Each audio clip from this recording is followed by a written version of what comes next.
Hello students, आज हम पढ़ेंगे 12th क्लास की 3rd unit matrices of view exercise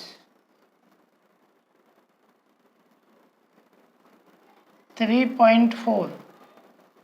पिछले वीडियो में एक्सरसाइज 3.4 के कुछ प्रश्न सॉल्व करवाए थे। कुछ बच्चों की प्रॉब्लम थी कि सर 4th, 5th और 10th 3 प्रश्न हमसे नहीं आए, तो पहले मैं इन क्वेश्चनों को सॉल्व करता हूँ। क्वेश्चन नंबर 4 है, इसको ए मान लेते हैं। माना लेट ए इक्वल 2, 3, 5, 7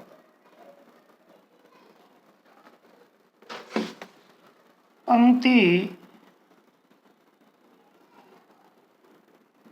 रूपांतरण से from row transformation A equal I, तो ए लिखेंगे। ए है 2, 3, 5, 7। आई यूनिट मैट्रिक्स है, इकाई मैट्रिक्स है 1 0 0 1 इंटू ए। अब मैंने आपको बताया था यूनिट मैट्रिक्स, इकाई मैट्रिक्स 1 0 0 1। आप इस ए को आई में बदलोगे तो जो इकाई मैट्रिक्स है वो एक नए मैट्रिक्स में बदल जाएगी और उसे बी कहेंगे, तो आई इक्वल बी आ जाएगा। तो ए इनवर्स इक्वल बी होगा, तो जब बी इनवर्स आ जाएगा। तो इसके लिए सबसे पहले वन बनाते हैं। तो इसको वन बनाने का एक ही तरीका है, जो R1 है पहली वो है, तो R1 को चेंज कर दें, इसमें 2 से डिवाइड कर दें, R1/2। तो 2 से डिवाइड करोगे 1, 3/2, 5, 7। R1 को 3 से डिवाइड कर दिया, पहली रो में 3 का भाग दे दिया। इधर भी वही काम करेंगे, 2 का डिवाइड करो तो 1/2, 0 0 1। फर्स्ट रो में 2 से डिवाइड कर दिया इंटू ए। अब इसको 0 बनाते हैं, तो 1 के नीचे 0 लाना है, मीन्स R2 बदलना है। तो R2 चेंज करेंगे, R2 में से घटा देंगे। ये R1 है, R1 में 5 का इंटू करके 5R1। तो R1 ऐसा कैसे ही रहेगा, 1 और 3/2। R1 में 5 का गुणा करके R2 में से घटाना है, तो 5 का इंटू करेंगे 5 आएगा, 5 को 5 में से घटाओगे 0 आएगा। अब यहाँ R2 कितना है 7 और -5, R1 कितना है 3/2, तो 7 - 15/2।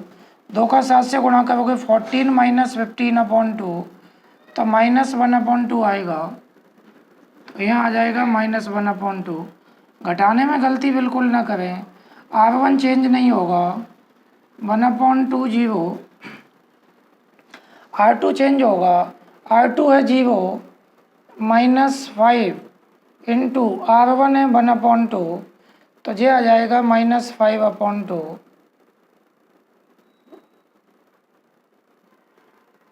फिर यहाँ पर R2 है 1 -5 और R1 है 0, तो ये 1 - 0 1 आ जाएगा इंटू ए।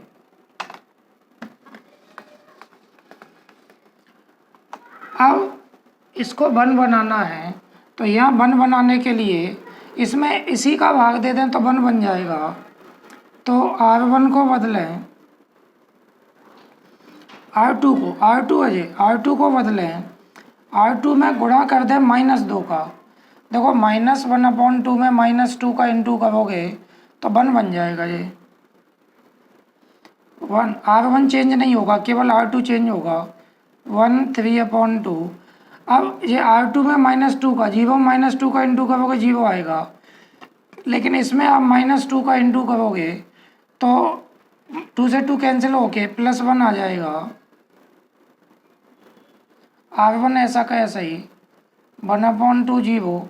अब इसमें -2 का इंटू करना है, -5/2 में -2 का इंटू करोगे तो प्लस के 5 आ जाएंगे, और 1 में -2 का इंटू करोगे तो -2 हो जाएगा इंटू ए। अब इसको 0 बनाना है, क्रम से चलते हैं, 1 0 फिर 1 बनाएंगे फिर 0, पहले 1 फिर उसके पास के 0 फिर 1 फिर उसके पास के 0। तो इसे 0 कैसे बनेगा, तो R1 बदलेगा, यहाँ लिखते हैं उसे यहाँ लिखेंगे। अब R1 में से घटा दें, ये R2 है तो R2 में 3/2 का इंटू करके 3/2 इंटू R2, इसमें 3/2 का गुणा करके इसमें से घटाओगे तो 3/2 में से 3/2 घटेगा 0 आ जाएगा। तो देखो R2 में 3/2 का गुणा करें, 0 में 3/2 का गुणा करोगे 0 आएगा, 1 में से 0 घटाओगे 1 रह जाएगा। इसमें 3/2 का इंटू करोगे 3/2 आएगा, और 3/2 को 3/2 में से घटाओगे 0 आएगा। 0 और 1 इक्वल, अब यहाँ R1 चेंज हो गया, R1 1/2 है -3/2, R2 5 है तो ये आ जाएगा 1/2 -15/2, 15 में से 1 -14/2 -7 आ जाएगा। फिर R1 0 है -3/2, R2 -2 है, 2 से 2 कैंसिल हो जाएगा तो प्लस के 3 आएंगे, 5 और -2 इंटू ए।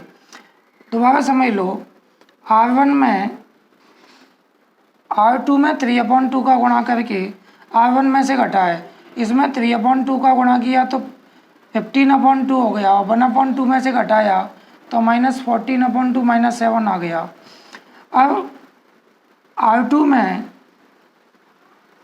3/2 तो इसमें 3/2 का गुणा करोगे तो -3 आएगा, 0 में से घटाओगे -3 को तो +3 हो जाएगा।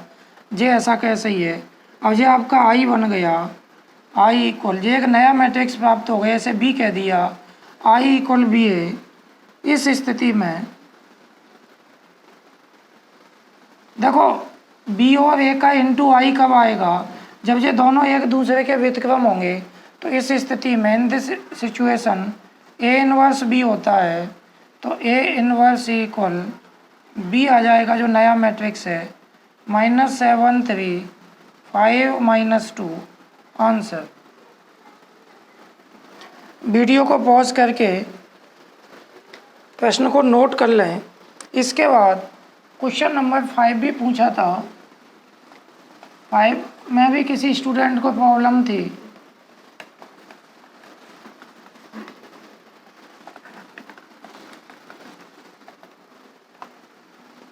क्वेश्चन नंबर 5 में माना A इक्वल, आपको एक मैट्रिक्स दी है, उसे A मान लेंगे 2 1 7 4, 2 1 7 4।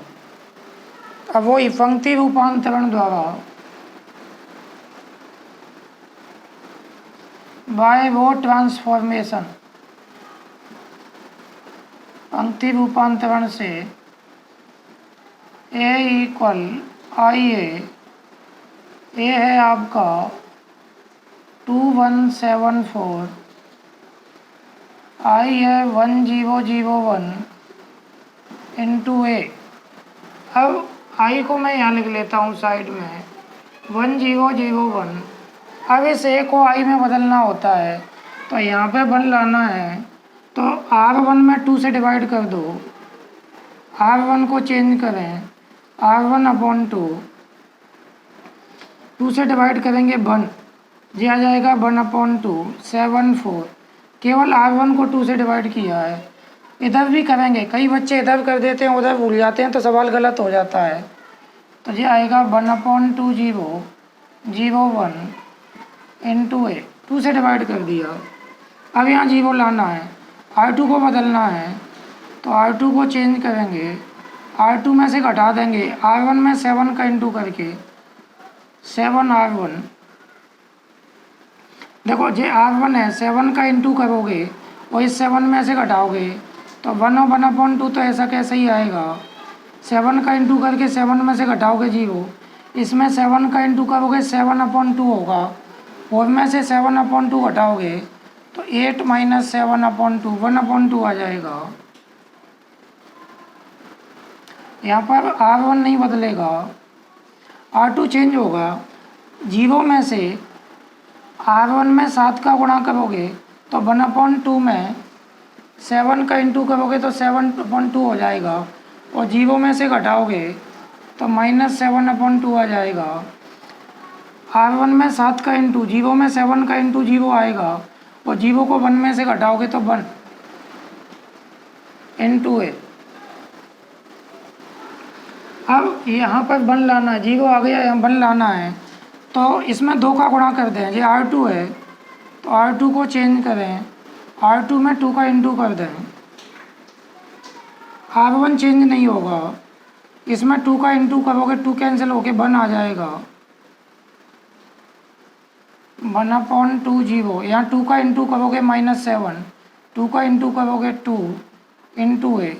अब आपको यहाँ 0 लाना है तो यहाँ 0 लाने के लिए R2 में मैं 1/2 का इंटू करके R1 में से घटा देता हूँ, R1 बदलेगा, R1 में से घटा देते हैं, R2 में 1/2 का इंटू करके।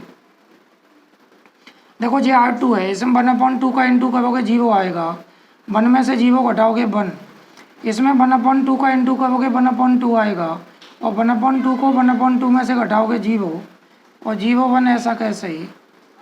इधर ध्यान से घटाना है। देखो R1 कितना है 1/2 माइनस R2 कितना है -7, इंटू करना है 1/2 का, तो 1/2 प्लस 7/2, 7 और 2 हो जाएगा 9/2, तो ये आ जाएंगे 9/2। इसमें 2 का इंटू करेंगे तो 7/2 आएगा, और 7/2 में 1 तो 8/2 आएगा, और 8/2 मीन्स 4 आएगा। ये 7/2 और 1/2 प्लस 8/2 4 आएगा। अब दोबारा देखते हैं, R1 क्या है 0 माइनस R2 क्या है 2 इंटू 1/2, 2 से 2 कैंसिल तो -1, और -7 2 इंटू ए। अब आप देखो ये आई हो गया, ये एक नया मैट्रिक्स आ गया, इसे बी कह दिया, और इस स्थिति में ए इनवर्स बी होता है, ए इनवर्स इक्वल बी, ये पूरा मैट्रिक्स है 4 - 1 -7 2। आंसर को चेक करना है तो इस ए का इस ए इनवर्स से इंटू करोगे तो आई प्राप्त हो जाएगा। तो आप आंसर चेक कर भी सकते हो, वीडियो को पॉज करके और प्रश्न के हल को नोट कर लें। इसके बाद क्वेश्चन नंबर 10 पूछा गया था कि सर 10वें प्रश्न को और सॉल्व कराना, तो क्वेश्चन नंबर 10 सॉल्व करते हैं।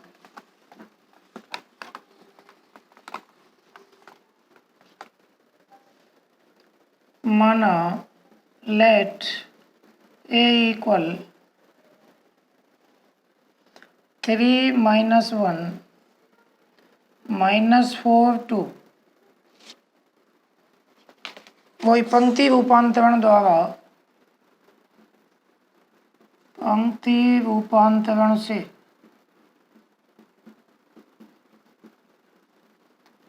फ्रॉम वो ट्रांसफॉर्मेशन ए इक्वल आई ए है आपका 3 - 1 -4 2 इक्वल आई है 1 0 0 1 इंटू ए। अब आपको यहाँ 1 लाना है, वही प्रोसेस है, 1 फिर 1 के नीचे 0, फिर ये 1 तब ये 0, इस तरह से चलते हैं। तो R1 को बदलें और R1 में 3 का भाग दे दें, तो यहाँ 1 आ जाएगा, 3 में 3 का भाग 1, -1 में 3 का भाग -1/3, और ये ऐसे केवल R1 में देना है। इधर भी R1 में देना है 1/3 0 1 इंटू ए। अब क्या करेंगे, यहाँ 0 बनाना है तो ये R2 चेंज करेंगे, R2 में जोड़ दें R1 में 4 का इंटू करके 4 इंटू R1। ये R1 है, इसमें 4 का गुणा करेंगे 4 हो जाएगा और -4 में जोड़ेंगे 0 आ जाएगा। तो R2 चेंज होना है, R1 नहीं होना। 1 -1/3 4 का इंटू करके इसमें जोड़ोगे तो 0 आएगा। अब देखो R2 लिख लो, अब 2 है, R2 + 4 और R1 कितना है -1/3, तो 2 - 4/3, 3 दूनी 6 में से 4 घटाओ तो 2/3 आएगा। ये वही काम इधर होगा, R1 चेंज नहीं होगा, R2 में जोड़ना है। R2 कितना है देखो 0, अब 0 में क्या जोड़ना है 4 इंटू R1 है 1/3, तो ये 4/3 आ जाएगा। फिर R2 कितना है 1 + 4, R1 कितना है 0, तो 1 + 0 1 आएगा इंटू ए।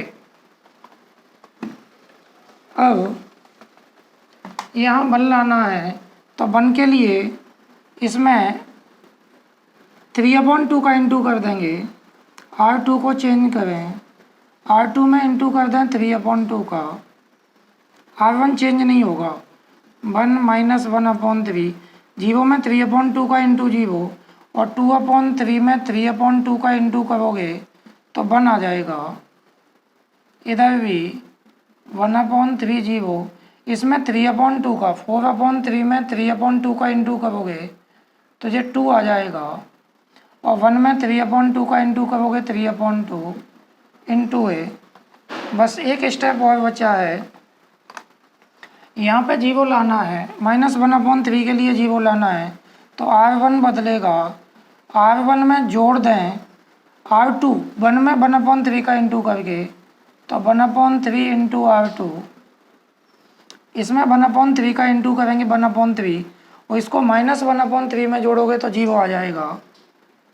तो 0 में देखो R2 में 1/3, 0 में 1/3 का इंटू करेंगे 0, 1 में 0 जोड़ा 1 आएगा, इसमें 1/3 का इंटू करेंगे 1/3 और इसको -1/3 में जोड़ेंगे 0 और 0 1। अब देखिए आप R1 कितना है 1/3 प्लस R1 1/3 है प्लस 1/3 इंटू R2 2 है तो 1/3 प्लस 2/3 जोड़ोगे तो 3/3 1 आ जाएगा, तो यहाँ आएगा 1। फिर यहाँ देखते हैं R1 है 0 प्लस 1/3 और R2 है 3/2, तो 3 से 3 कैंसिल हो जाएगा तो 1/2 बचेगा यहाँ, तो 1 आ गया 1/2 और ये 2 और 3/2 ऐसा कैसे ही आएगा इंटू ए। अब आपका ये आई बन गया I equal B A.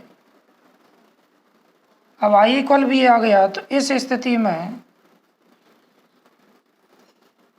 In this situation A inverse equal B होगा, तो ए इनवर्स इक्वल बी कितना है 1 1/2 2 और 3/2 आंसर।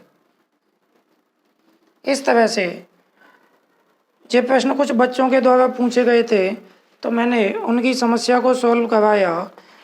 अब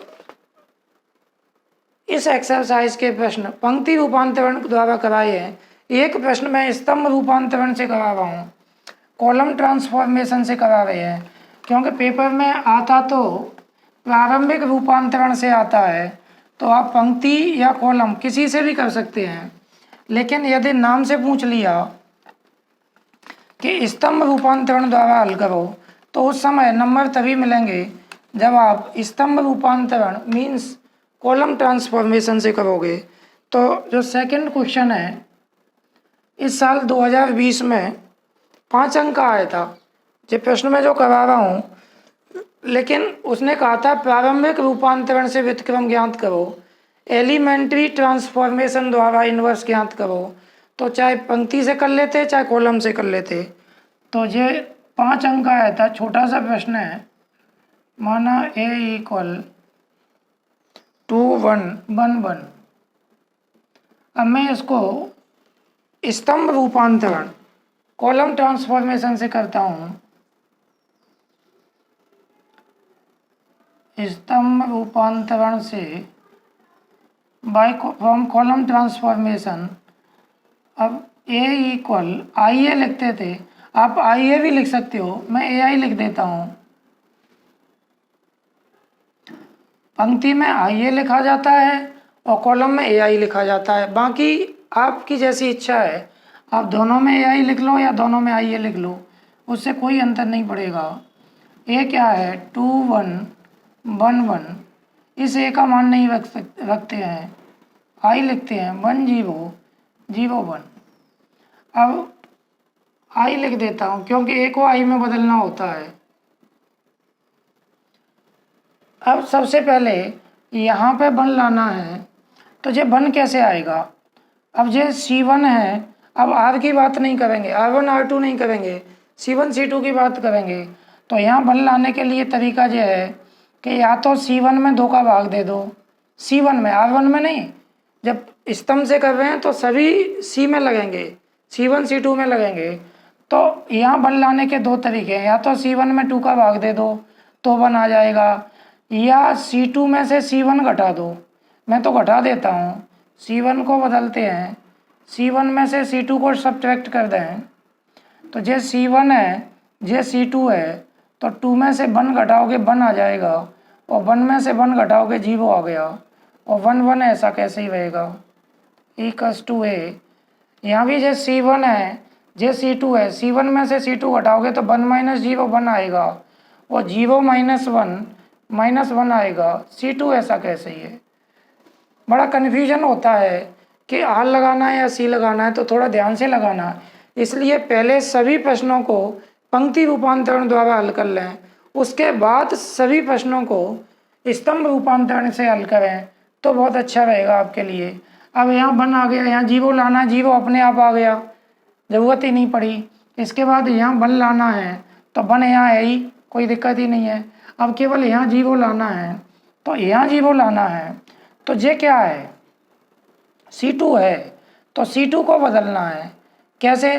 यहाँ 0 लाना है, तो C2 में से यदि C1 घटा दूँ तो 1 - 1 0 हो जाएगा, तो C2 में से C1 घटा देता हूँ मैं, तो C1 ऐसा कैसे ही आएगा। C2 में से C1 घटाओगे 1 - 1 0 आएगा, और 1 - 0 1 आएगा, इक्वल ए C1 ऐसा कैसे ही आएगा। अब C2 में से C1 घटेगा, 0 में से 1 घटेगा तो -1 आएगा, और 1 में से -1 घटेगा तो 1 + 1 2 आ जाएगा। अब आप देखो ये आई में बदल गया, आई इक्वल ए, और ये नया मैट्रिक्स आया इसको बी कह दिया। ए बी का इंटू यदि आई आ जाए तो ए बी दोनों एक दूसरे के व्यतिक्रम होते हैं। इस स्थिति में in this condition A inverse equal B होता है, तो ए इनवर्स इक्वल बी क्या है 1 - 1 -1 2 आंसर। इस प्रकार से 5 अंक का प्रश्न है, बिल्कुल आसान है, 5 स्टेप नहीं है पूरे, 1 2 3 4 स्टेप में प्रश्न हो जाता है। तो बहुत सिंपल क्वेश्चन है, बस प्रैक्टिस करनी पड़ेगी आपको। इसके बाद क्वेश्चन नंबर 18 रह गया था कल एक्सरसाइज का, 18 सॉल्व करता हूँ। सिंपल प्रश्न है, 18 में ओटी टाइप का प्रश्न है कि आव्यूह ए तथा बी एक दूसरे के व्यतिक्रम होंगे। 2 मैट्रिक्स हैं ए और बी, एक दूसरे के इन्वर्स होंगे। कब होंगे? तो इसका डी ऑप्शन सही होगा, ऑप्शन डी। मैंने परिभाषा में लिखा है कि A B equal B A equal I आ जाए, तो ए और बी एक दूसरे के व्यतिक्रम होते हैं। 2 आव्यूहों का इंटू यदि आई आ जाए और उनका क्रम विन्वय, क्रम पलटने से भी आई आ जाए, तो ए और बी दोनों एक दूसरे के व्यतिक्रम होते हैं, रेसिप्रोकल होते हैं। तो प्रश्न था आव्यूह ए तथा बी एक दूसरे के व्यतिक्रम होंगे यदि, तो डी ऑप्शन सही है, A B equal B A equal I. व्युत्क्रमणीय आव्यूह की परिभाषा में मैंने आपको लिखाया था। इस तरह से एक्सरसाइज कंप्लीट हो गई। आप एक्सरसाइज के सभी प्रश्न पंक्ति रूपांतरण मीन्स रो ट्रांसफॉर्मेशन से करना और उसके बाद सभी प्रश्न कॉलम ट्रांसफॉर्मेशन स्तंभ रूपांतरण से करना। एग्जाम्पल के प्रश्न भी सॉल्व करना। कोई समस्या हो तो मुझे पूछ लेना मेरे व्हाट्सएप नंबर पर। कल नेक्स्ट वीडियो में आपकी समस्या का समाधान कर दिया जाएगा। धन्यवाद।